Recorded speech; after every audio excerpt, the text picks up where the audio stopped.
Hello, welcome everybody to this episode of Low Carb in the Leaves with me, Dr. Mary Barson from Real Life Medicine. First of all, I want to say a big thank you to everybody who listened to our podcast, which launched on Tuesday, and who left a review. So wonderful, so helpful.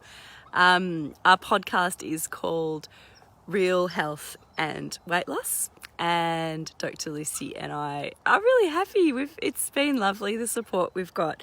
It's an Apple Podcast charts. It's ranked as number 1 in Australia in the nutrition category, and it was number 18 overall in the health and fitness category.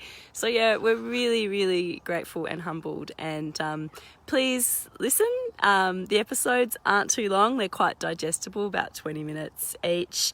And we'll be releasing one a week from now on. So yeah, super, super excited by that. Real Health and Weight Loss, our podcast. Get it wherever you like to get your podcasts. And this week we're discussing movement and moving your body and the health benefits it has. And I have discussed that sitting all the time, even though nearly everybody does it, is bad for us. And that if you're someone who sits a lot for their job, for their commute, for their relaxation, but still does, 30 minutes exercise 3 times a week, although that's really good, that 30 minutes of exercise doesn't counteract much of the damage that has been done by the sitting for prolonged periods of time. And so it's breaking up the sitting, which is really important and, a bit difficult. So I tried something new yesterday. I'm just recovering from some minor, not that serious surgery that I had, and I've had to rest and taking some time off work, and also have recently acquired Netflix. I know I'm way behind. People have been on Netflix for like a decade and I've only just got it. So I have discovered the dual benefits of lying on the couch, resting and watching Netflix, and it's really easy to just sit for hours. So I set an alarm on my phone. This is what I did yesterday. Because I try to be mindful not to sit for too long. And every 20 minutes, my little silent alarm went off and I would get up and stretch and do a squat or something. And that worked pretty well. I could still keep watching, my silly Netflix show. So yeah, that was good, the alarm. And I think I will continue that move that strategy into when I'm sitting down and typing away on my laptop, which I will be doing for a large part of today. As well as trying to do some more standing work. So, breaking up sitting. There was a cool study that was done at Texas University April this year. Very timely, I think, as the whole world was, under stay-at-home orders and everybody was, probably even sitting a lot more than they usually do, cooped up in their houses, that looked at a group of healthy individuals and got them to sit in the lab at Texas University. They just had to sit pretty much for the entire day. They could get up for toilet breaks and for meal breaks, but they basically sat all day.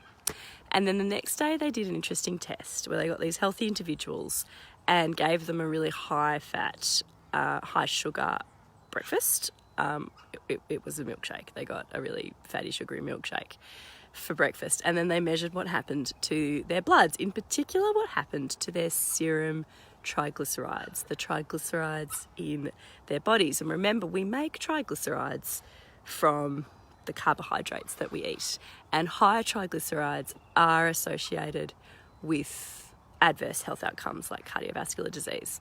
So these healthy individuals, after a full day of sitting, had pretty high serum triglycerides after their sugary, fatty, milkshakey breakfast. And then the next day, they got them to come in and sit for most of the time, except they broke up the sitting with regular 4-minute intense exercises. And they did this on a special machine that none of us would actually have at home. It's a kind of bike where they're able to get to their maximal capacity of exercise really, really fast. Probably faster than you or I could do on a normal exercise bike or running upstairs. But still, the it's very interesting results nonetheless. So they got these healthy adults to just do 4 seconds of exercise really intensely on this super intense bike machine, 4 seconds. And then they had a rest for 45 seconds. And then they did another 4 seconds. And they repeated that cycle, I think the study was 5 times. And they did that several times throughout the day. And that's it. The rest of the time, they're still spending most of their time sitting in their lab doing nothing. And then the next day they came back and they had their sugary fatty breakfast again. And their serum triglycerides were much lower, and they dealt with the sugar and also the fat in this milkshake breakfast much better after just one day of breaking up their sitting with very, very short, sharp bursts of intense exercise. So it's fascinating. Obviously, it's a small study. It's a very short-term study. It was just one day. So, I mean, you have to interpret it with caution, as you must all scientific results, but still really fascinating. And I would say that the results are very likely to be translatable into our everyday lives, that if we break up our sitting with some kind of exercise, it's going to help us. And maybe occasionally some really intense exercise. If you do have some stairs at work, maybe just run up one flight. Do a few squats, just to the point where you're puffed. You probably wouldn't even build up a sweat. But short, sharp bursts of intense exercise could really help your health.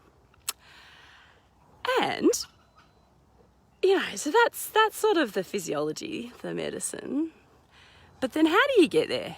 How do you get out of your own way to actually implement these changes? Even though we're not talking big changes, we're not talking you have to devote your entire lunch break to a massive gym workout. We're talking about, doing a few squats in your office or at home, or running on the spot, or dancing to a song, or something little like that. But still, behaviour change is hard. This is what Dr. Lucy and I do. We help people change their behaviours, and it isn't straightforward. Well, I think tomorrow I'll talk more about strategies about how you could get out of your own way and implement these changes. And I'd love to hear from you guys what you think would be useful. You can write your comments write your comments here if you want.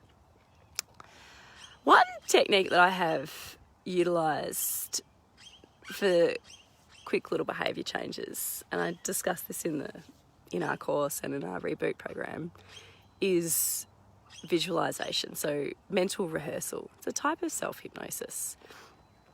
So, for example, on this little property, I've just got a hill down there. It's just a little hill, but it's quite short and fairly steep. And it's a great place to do just a little bit of interval training.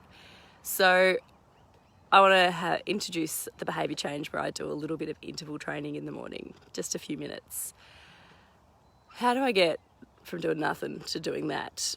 Well, first of all, make it easy for myself. So make sure I put out my exercise clothes, just in this case, just my shoes. It's all, I'm at home, I don't have to look good, by the door.